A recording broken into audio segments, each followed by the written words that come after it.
Yes, money can make us happy. But how much happiness can we really buy? In 2016, a British study found that the Britons would swim with bull sharks for $2.9 million. They would go to work naked for $4.6 million, and they would consider themselves happy if they had $10 million. In this episode, we explore the relation between happiness and money. We take a look at the ultra-wealthy people, the lucky winners of the lottery, and then we meet Richard from the small island Nuku Hiva. In his childhood, money wasn't important, but then modern life arrived and the need for money began. Mobile phone, internet change many things now. Finally, we try to put a number on how much money you really need to be happy. If the money it give you happy, so. We're two Danes sailing around the world to meet people, visit places, and explore the science behind what a good life is. All this at 10 kilometers an hour. Please join us as we explore life.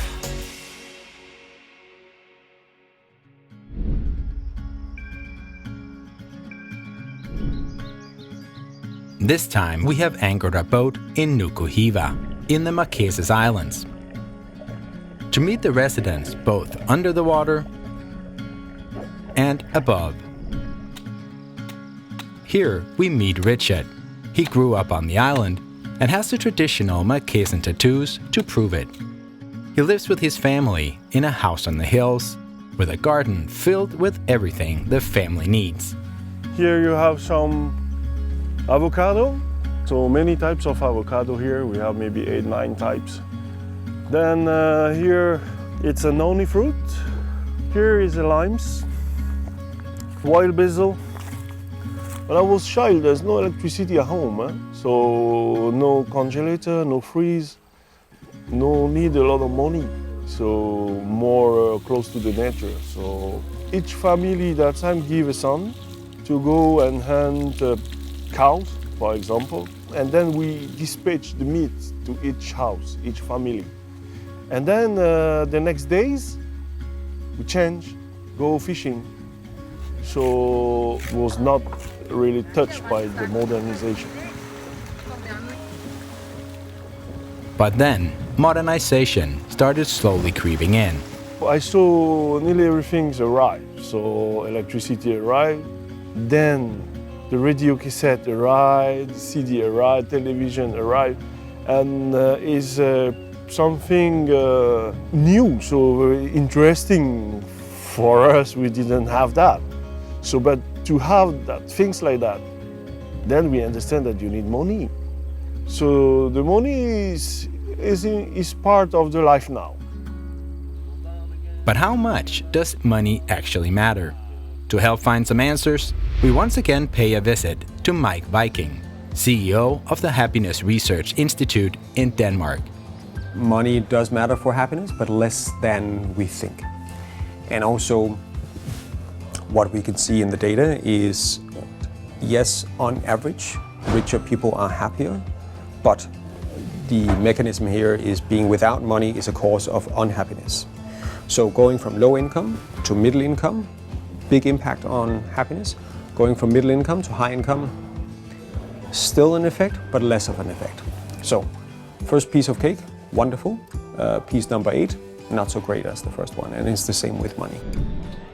So money can bring us a lot of happiness when it gives us a house, food, medical safety, or lifts us out of poverty. But as our wealth increases, the impact on our happiness diminishes. Some studies in the US shows there seems to be a cutoff point at around $75,000 US per year. After that amount, additional income doesn't really seem to matter for the emotions you experience. This is, of course, an enormous amount of money for people living in poverty, but not so far from the average in many industrialized countries. But still, it can be hard not just dreaming a little bit about how life would be if you had all the money you wanted. This is something that author Mayleen Rydell from Paris covers in her book, The Illusions of Happiness. This is a study made by Boston University on the millionaires and billionaires to see if the ultra-rich are ultra-happy, which is an interesting idea, because you would imagine if you don't have to clean, and you have staff, and you have planes, and you have homes all over the world, that surely that would be an amazing life. But while money does open up for making dreams come true, like everything else, it also has a backside. They have a certain amount of paranoia on why people spend time with them, why they want to be their friends. Maybe it's just because of their money. And also in love relationships, they're very suspicious of, are you here for the money? So there's a lot of loneliness, actually. And some of the people in the study also said, I just ended up preferring being with people that also have money and the same level as me, because then I don't have to worry about whether they want to be friends with me because of the money. She also looked at another interesting group of wealthy people, lottery winners. While winning the lottery is obviously a happiness-inducing happening, it also gives rise to a lot of troubling questions about your close relations. Are they around because they want some of that money? Should you pay all the dinners? Should you invite everyone? And if you pay, when you pay for people's holiday, do they change their behavior towards you? Because the power relationship is a little bit changed if you're paying the bill. So there are a lot of traps in winning the lottery and getting a lot of money all of a sudden. Yes, money is great, but not when it affects your close relationships. Here, there is a big limitation to what money can give you. There's an interesting quote from Tom Ford, who said in a big article, "Buying my bags will never make you happy." And I think it's a great quote from somebody who actually spent a big part of his life selling these bags. It's that it won't. It just won't. Oh, hot chili pepper, small but strong. And we are right here, that's a guava, some pineapple, indigo. Here people is very polyvalent, so people do everything. Usually people here is a little bit agriculture, fisher, hunters, electrician, mechanician. They can do themselves many things without money. And they can live without money too. Here we can live again without money. Luckily enough, money hasn't completely taken over Nuku Hiva yet. But of course, money does make things easier. And Richard is hoping to make a bit of money on his interest in gardening by starting a production of vanilla in his backyard. But if money isn't as important as we think, then why do we care so much about it? It's a proxy for our social position. So we can see people care sometimes more about their relative income than their absolute income. So absolute income is how much I can consume. My relative income is how much money do I make compared to you or my neighbors or my peers. And people seem to care about relative income because they care about their position in the social hierarchy. So as long as we're all relatively economically even, we're happy with what we have. If your neighbor starts making more money, then you want to make more money as well. And the race has begun. However, the race for wealth seems to calm down once countries have gone through a period of economic growth. One student at Tsinghua University in Beijing who said it quite elegantly that earlier we've been focusing on feeding our stomachs and now we're focusing on feeding our minds and our hearts. Which leads to the question about how that extra money can be turned into happiness. The way you can spend money that gives happiness, it's spending it with people on experiences. And also there's been certain studies showing that buying free time, getting help, for instance, cleaning or something else, or just getting free time for yourself to spend it with other people is also actually something that's been proven to increase your happiness. Speaking of spending money on experiences, really all your money on experiences, sailing around the world wouldn't have been the same if we had just had all the money we could possibly want. That we had to prioritize and work hard to learn how to do everything ourselves and in a way we could afford has given us a great feeling of accomplishment and appreciation.